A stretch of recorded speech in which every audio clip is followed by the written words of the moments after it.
बिस्मिल्लाहिर्रहमानिर्रहीम। अस्सलामुअलैकुम students to my channel learn education. Students, आज का हमारा टॉपिक है केमिस्ट्री का एक इम्पोर्टेंट टॉपिक स्टोइचियोमेट्री। इस वीडियो में हम स्टोइचियोमेट्री के बारे में बताएंगे, तो वीडियो को एंड तक देखिए। इंशाल्लाह आपको ये टॉपिक आसानी से समझ आ जाएगा। पहले बात स्टोइचियोमेट्री के बारे में याद रखना वो है प्रोनाउंसिएशन की, कि स्टोइचियोमेट्री की प्रोनाउंसिएशन क्या है। तो कुछ लोग इसको स्टोइकियोमेट्री कहते हैं, कुछ स्टोइचियोमेट्री कहते हैं। तो बात ये है कि दोनों ठीक है। अगर आप स्टोइचियोमेट्री भी कहे वो भी ठीक है, स्टोइकियोमेट्री भी कहे वो भी ठीक है। स्टोइकियोमेट्री वो बहुत ज़्यादा अच्छा है, लेकिन असल बात है कैलकुलेशन की कि स्टोइचियोमेट्री में हम क्या करते हैं। हम स्टोइचियोमेट्री में करते हैं कैलकुलेशन। तो प्रोनाउंसिएशन का बात तो क्लियर हुआ। हम स्टोइचियोमेट्री में कैलकुलेशन करते हैं। सबसे पहले स्टोइचियोमेट्री को हम तोड़ते हैं कि स्टोइचियोमेट्री का क्या मतलब है, इसका क्या मुराद है। अगर हम देखें स्टोइचियो का मतलब क्या है, स्टोइचियो का मतलब है रेशो। इसी तरह क्योमेट्री का मतलब है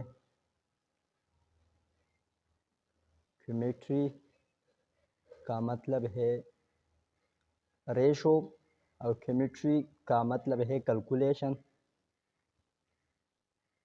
तो इसका मतलब क्या हुआ, हम रेशो कैलकुलेशन करेंगे। रेशो और कैलकुलेशन, आसान लफ्ज़ों में रेशो कैलकुलेशन से मुराद है हम क्वांटिटेटिव एनालिसिस करेंगे। स्टोइकियोमेट्री हमें क्वांटिटेटिव एनालिसिस बताता है। तो अब हम स्टोइचियोमेट्री की डिफिनीशन की तरफ चलते हैं। हमने तो मीनिंग सीख लिया, अब डिफिनीशन की तरफ से जाते हैं कि डिफिनीशन क्या है इसकी। स्टोइकियोमेट्री का डिफिनीशन ये है: Stoichiometry gave the quantitative analysis of reactants and products based on the balanced chemical equation. Stoichiometry हमें quantitative analysis देता है reactant और product का। reactant और product का quantitative analysis देता है। quantity आपको मालूम है कि मकदार को कहते हैं। तो ये हमें reactants और products की मकदार के बारे में हमें बताएंगे। किस बेस पर? On the balance chemical equation. तो इस डिफिनेशन से ये बात ज़ाहिर हुआ कि केमिकल इक्वेशन एक चीज़ तो ज़रूरी है, और वो है केमिकल इक्वेशन। केमिकल इक्वेशन ज़रूर होगा, और ऐसा केमिकल इक्वेशन जो क्या हो, बैलेंस्ड हो। तो स्टोइचियोमेट्री के लिए बैलेंस्ड केमिकल इक्वेशन ज़रूरी है। और जब हम स्टोइचियोमेट्रिक कैलकुलेशन करेंगे तो इनके लिए कुछ कंडीशन होते हैं। अगर कैलकुलेशन वो कंडीशन फॉलो करे तो फिर हम स्टोइचियोमेट्रिक कैलकुलेशन कर सकते हैं। अगर उस कंडीशन को फॉलो न करे तो फिर हम स्टोइचियोमेट्रिक कैलकुलेशन उस केमिकल इक्वेशन की नहीं कर सकते। हमें पता चाहिए कि वो कंडीशन क्या है। देखिए, स्टोइचियोमेट्रिक हमें क्या बताते हैं। स्टोइचियोमेट्री हमें टेम्परेचर मेजर करके, टेम्परेचर कैलकुलेट करके नहीं बताते, हमें प्रेशर कैलकुलेट करके नहीं बताते, बल्कि स्टोइचियोमेट्री हम क्वांटिटेटिव एनालिसिस बताते हैं। और जब बात क्वांटिटेटिव एनालिसिस की आती है तो इसके लिए 3 अहम कंडीशन है। तो हम यहाँ कंडीशन लिखते हैं आपके लिए, आप इस कंडीशन को समझ जाए, और इसको मैं आपके लिए इसको एक्सप्लेन करता हूँ। तो जी, जब हम स्टोइकियोमेट्रिक कैलकुलेशन करेंगे तो उनके लिए 3 कंडीशन चाहिए। पहला कंडीशन क्या चाहिए? पहला कंडीशन ये चाहिए कि reactants are completely converted into products. हमारे पास जो रिएक्टेंट्स होगा वो प्रोडक्ट्स को मुकम्मल तौर पर वो कन्वर्ट होगा। यानी मतलब ये है कि reaction must be completion, reaction complete होगा। ये पहला कंडीशन है। अगर रिएक्टेंट कंप्लीट नहीं होगा तो हम स्टोइकियोमेट्रिक कैलकुलेशन नहीं कर सकते। दूसरा शर्त क्या है, no side reaction. Side reaction का मतलब क्या है? देखिए, साइड रिएक्शन का मतलब ये है जैसे कि हम जब दो चीज़ों की रिएक्शन करते हैं और इससे हमारे पास एक ऐसा चीज़ आ जाए जिसकी हमें ज़रूरत ना हो, जो हम नहीं चाहते, अगर वो बन जाता है तो ये कंडीशन ओबे नहीं हो सकता। तो इस वजह से फिर भी हम स्टोइकोमेट्रिक कैलकुलेशन नहीं कर सकते। मैं आपको इसकी मिसाल देता हूँ। मिसाल ये है जैसे हमारे पास कार्बन डाइऑक्साइड है और ऑक्सीजन है। अगर हम इन दोनों का रिएक्शन करें और हमें चाहिए CO, इसके साथ CO हमें चाहिए, CO भी बन गया, और CO के साथ साथ हमारे पास कार्बन मोनोऑक्साइड के साथ हमारे पास CO2 भी बन गया, जिसकी हमें ज़रूरत नहीं, हमें सिर्फ CO चाहिए। हमें रिएक्शन मुकम्मल तौर पर CO की तरफ कन्वर्ट होनी चाहिए, लेकिन CO2 भी बन गया, तो ये CO2 कार्बन डाइऑक्साइड ये साइड रिएक्शन है। तो रिएक्शन में साइड रिएक्शन नहीं होना चाहिए। अगर साइड रिएक्शन होगा तो फिर वो दूसरी कंडीशन ओबे नहीं करेगा, और फिर हम स्टोइकोमेट्रिक कैलकुलेशन नहीं कर सकते। तीसरा कंडीशन क्या है? तीसरा कंडीशन ये है, तीसरा कंडीशन हमारे पास है, रिएक्शन मस्ट ओबे law of conservation of mass and law of definite proportion.